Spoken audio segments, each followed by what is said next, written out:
Hello and welcome back to Ask Anoushka. As always, I hope that you're doing really well. So today's video, I really want to talk about 3 lies that the narcissist almost certainly always tells you. And these are the lies, all right, that they always tell you. And these 3 lies, all right, are 3 concepts that they almost certainly always say. It's things that they do, all right, but they always mean the same thing. Okay, so I hope that makes sense. Right, so what I mean by that, the first one would be, the first lie that they tell you is the illusion, all right?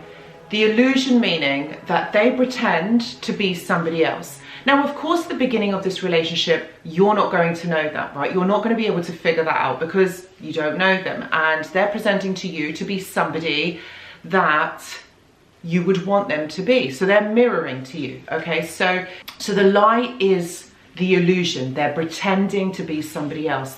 That is the biggest lie. You know, how can you want to be somebody else? Like, why would somebody want to do that? Why can't you just be yourself? And the reason why they can't be themselves is because of their dark and traumatic, damaging past that they have. And they don't want you to know, because if you know, you'll run a mile the other way. So they want to disguise that. So that's why they present this big illusion, this big aura of somebody that they are not. And also, the reason why they do that is because very early on in their lives, they had learned that actually they're not accepted by their parents. The most important people or person that they had in their lives, okay, at very early age, they were kind of discarded by their caregiver, by their parents. And as a child, they learned that if they are themselves, they're not accepted. So they have to change. And so that's what they did. They changed, they emulated themselves into somebody that they thought their parents would want to be. So in their mind, they've learned that actually, I need to change who I am because I'm not accepted the way that I am. So I need to be different. And so they create this illusion so that their parents will want them, or parent will want them. And so that was never corrected, you know. So as they've gone on into adulthood, they do the same thing. They pretend to be somebody else because they want to be someone who they think you will want them to be. So that is like the first biggest lie that a narcissist will tell you. The second biggest lie that they will tell you is the attention. Oh my God, they never tell you that, like, oh, do you know what? I really need a lot of attention. You know, I need a lot of validation because I just need you to give me that. All right, and there's this inborn need that this toxic or narcissistic person has. Okay, and they may not be able to understand that, but everything that they do, like literally their whole entire personality or being is focused on getting attention, emotional validity. Okay, they have to have this because this is what motivates them. This is why they get up in the morning, basically. They need to have it because, again, this need wasn't fulfilled in childhood, so they need to kind of seek it in their environment.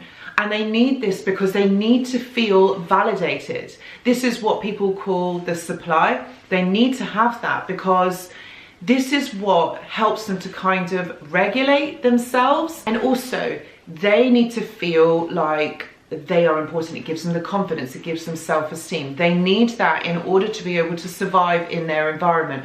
Without the attention, without the emotional validation, they can't function properly. This is why they're never alone for a long period of time. They've always got, you know, like somebody else on the go as well. You know, they're getting validation from their friends, from other family members, from people around them. They will make sure that people around them are giving them attention and emotional validation. And of course, they're getting it from you as well. If you're not in that relationship, then they would be getting it elsewhere or from the new supply. And again, that's why it's called supply, because they are a victim. They're supplying the narcissist with attention, and that's why we call them the supply. And that's why the narcissist will never stay alone for a long period of time. They need this to happen. So they will make sure that they get attention and emotional validity at all costs. This is why they manipulate, this is why they control situations, so they get what they want. Okay, so the third big lie that the narcissist basically tells to you or about you is the smear campaign. Yeah, like at the end of the relationship or during the relationship when they're devaluing you, they will tell lies about you. They'll tell lies about themselves, okay? So again, if we really look at it, they're creating this illusion, they're creating this attention and emotional validation, and this is how they keep this smear campaign kind of rife or going. Okay, the reason why they have to create this smear campaign is that they need to be able to get other people's validation. They need to know that because they have devalued you or they have left you, okay, they need to know that they have done the right thing.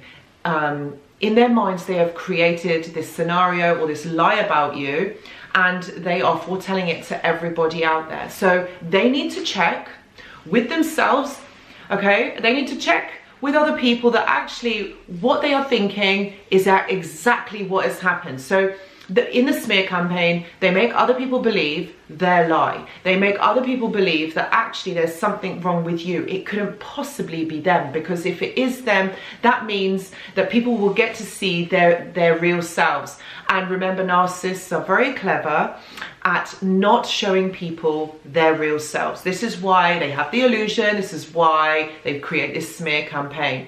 This smear campaign, you know, I think it happens throughout the relationship, actually, or throughout the length of time that you are around the narcissist, simply because they need the validation of others to conform, to confirm to them that what they are thinking is the right thing. They need the validation that actually there's something wrong with somebody else, somewhere else, and not them.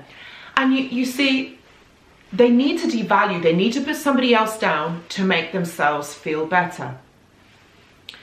So this is the dysfunctional way that the narcissist interacts with other people around them, with their environment. And a lot of people at the time, including yourselves, probably wouldn't have seen it. You didn't know that this was happening. But actually, you would have known that something isn't right. Why is this person lying all the time? Why is this person so argumentative? These are the three factors that the narcissist actually makes us believe. This is part of the gaslighting. They're altering our perceptions. This is what they do in order to make themselves feel better. And can you see, they drag you into this world of theirs, or this kind of way of thinking that is so hugely dysfunctional.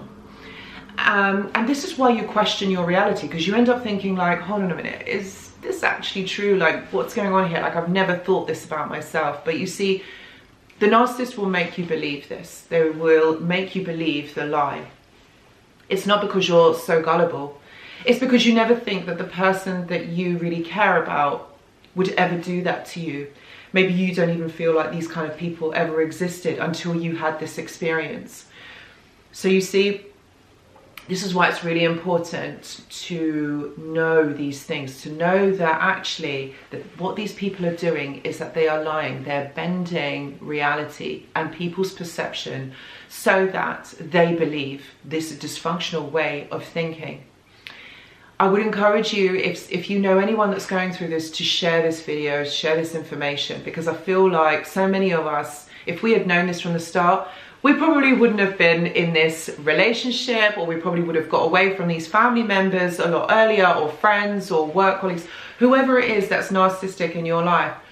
You know, so I really hope this video has helped. And if you are someone who is kind of facing this or experiencing this, please know that I do offer consultations. And also, why don't you join the journal club? And I do post every Monday a brand new journal prompt to help you process and help you maybe to think about and get in touch with yourself and reconnect to yourself, which is so important on your healing journey. Guys, thank you so much for watching, and I will see you in the next video. Goodbye.